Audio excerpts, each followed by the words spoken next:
Hey, Survivor! Welcome to episode 46 of the Vibrant Survivor podcast. Today, we're going to sharpen your discernment and improve your health by reading nutrition labels. Yes, I can totally relate to making unhealthy choices when it comes to food and people. So that's why I've mapped out 4 steps you can follow right now. True health is about progress, not perfection. So if you're ready to do the work, grab a notebook and pen, and let's dig in. Hey, Survivor. Welcome to the Vibrant Survivor podcast. Do you want to disconnect from a narcissistic or toxic situation and heal? Are you Googling how to identify a narcissist, narcissistic abuse, and boundaries? Are you feeling stressed and lonely while trying to avoid being sucked back in and lied to again? Hey, I'm Leslie. As a busy wife and mom, I fell for the lies and manipulations of narcissists. I wasted my time, talents, and money on users who kept moving the goalposts. I wanted real relationships and business opportunities and to enjoy life with my family. Instead, I struggled with anxiety, panic attacks, and insomnia, and I couldn't trust my body or anybody until I took a holistic approach to healing. In this podcast, you'll find tips for healthy living, trauma healing, and boundaries so that you'll have the freedom, confidence, and inner peace to respond, not react, after narcissistic abuse. Take a deep breath in, let it out slowly, and just relax. This time's for you. The fear is real when it comes to processing your experience. I know you feel stressed and exhausted with a pit in your stomach at the thought of being sucked back in and lied to again. You feel like a horrible person for going no or low contact, like maybe I'm the narcissist. The fear, self-blaming, and shaming is something we all go through as survivors. I want you to understand that you're not alone and you're not crazy. Every person who's ever been in a narcissistic relationship has felt what you're feeling right now. If this resonates with you and you're like, I'm done with fear, I'm done playing small, I know who I am, and I am not the narcissist, I want you to say yes. Today's the day. I want you to go right now to closeyourcoachingsession.com and I want you to book your call because we're going to do this together. I'm going to hold your hand and we're going to overcome this fear so that you can begin a long-lasting journey of healing. Let's do this. As a health coach, one of the first things I learned in my training was how to read nutrition labels. And as a busy wife and mom, I'm always looking to improve on my food choices, both for myself and for my family. So during a recent detox, I saw a correlation between food labels and narcissists and an opportunity to help you sharpen your discernment in relationships and quickly identify, navigate, and heal from toxicity in 4 steps. Number 1, don't be easily impressed by the image they project. Whether you are looking at a food label or dealing with a narcissistic or toxic individual, remember the front is the love bomber and the back is the true self. Let that sink in. On food labels, the front is fun, attractive, attention-grabbing. There may be colors, pictures, characters, public figures, or fonts that are designed to draw you in. And that's intentional. A lot of research has gone into that.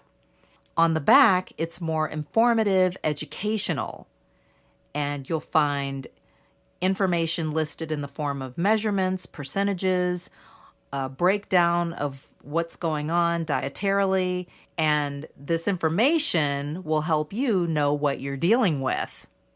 Ultimately, you want to be an information seeker and look past the attention-grabbing fanfare.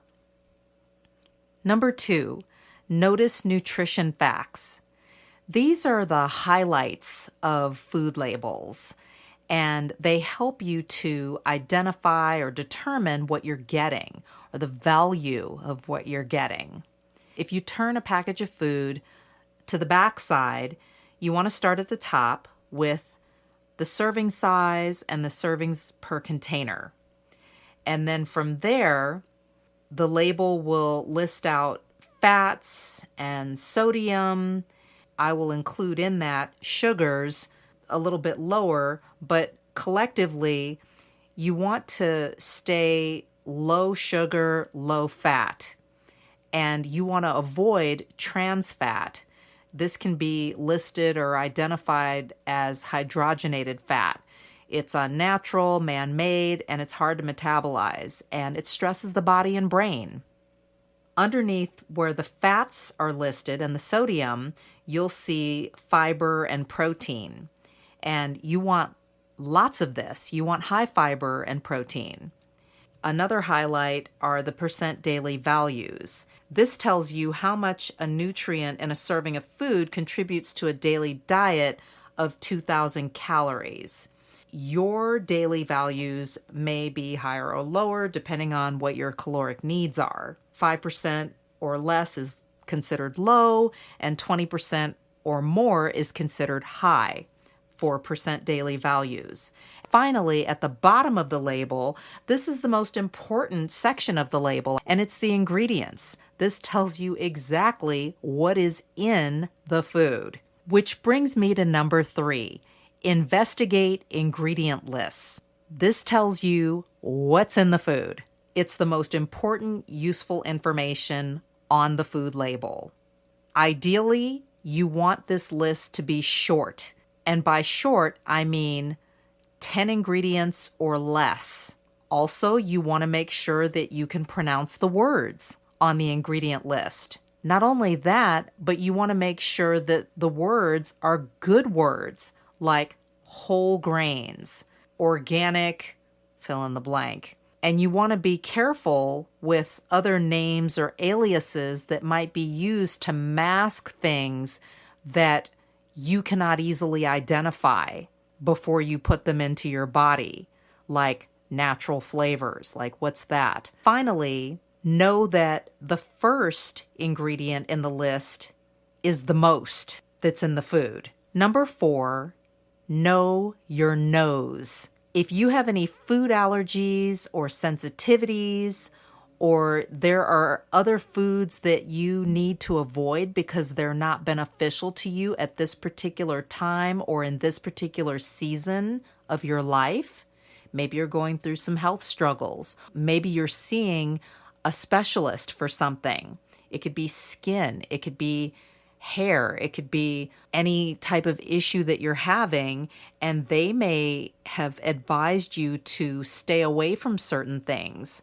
Your licensed healthcare provider will be able to help you with this so that you can make the best possible choices for your health and well-being. Let's review 4 steps to learning to read food labels and applying that knowledge in identifying narcissists. Number 1, don't be easily impressed by the image they project. Narcissists are all about image, and so you want to dig deeper than that and get information so that you know who and what you're dealing with. Number 2, notice nutrition facts. Narcissism is often rooted in childhood trauma, so something comparable to this might be ACEs or adverse childhood experiences, and knowing how the person that you are considering dealing with scores in ACEs or what their exposure has been to ACEs. Number 3, investigate ingredient lists. Just like you need to know exactly what is in your food for optimal health and well-being, you're going to want to know who the person you're dealing with really is. What are they made of? What is the content of their character? What constitutes their background or has made them into who they are today? What experiences have shaped them? And number 4, know your nose. I would liken this to boundaries. Just like foods that are not the healthiest for you, you need to know what is healthy for you in the context of relationships or people that you are dealing with, and what is toxic for you. Remember, whether it's the food that you eat or the people you meet, reading is fundamental. If this podcast has helped you understand who and what you're dealing with, sharpen your discernment, and move forward on your healing journey, share it with another survivor. Help me help others by leaving a review for the show. And let's connect on social. Take a screenshot, share it in your IG stories, find and tag me at The Vibrant Survivor, and I'll share your post too. I look forward to connecting with you on IG and seeing you back here. You're not alone and you're not crazy. know who you're dealing with, know who you are. Take care, and I'll meet you back here next week. Bye-bye.